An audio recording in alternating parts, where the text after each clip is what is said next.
దేవుని గుర్తించట్లా, దేవుని నమ్మట్లా. కష్టం వస్తేనేమో దేవుని దగ్గర పరిగెత్తుకు వస్తున్నాం, కష్టం తీరినాకేమో దేవుని విడిచిపెట్టారు. ఎట్లా సాధ్యం?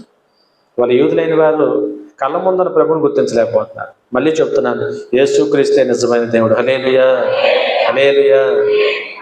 తండ్రి యేసు ప్రభు వేరు వేరు కాదు. యేసు ప్రభు అన్నారు, నేనును తండ్రియును ఏకమై ఉన్నాను. ఆ మాటకు వాళ్ళ కోపం వచ్చింది.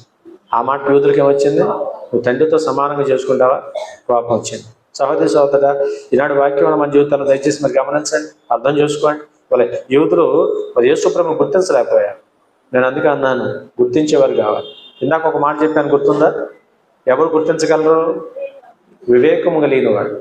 వివేకము కలిగిన వారు ఖచ్చితంగా యేసు ప్రభుని గుర్తిస్తారు. అందుకని కీర్తనలో రాయబడిన మాట, వివేకము కలిగి దేవుని వెతుకువారు కలరేమోనని ఆకాశం నుండి నరులను దేవుడు పరిశీలిస్తున్నాడు. హల్లెలూయా. జాగ్రత్త కలిగి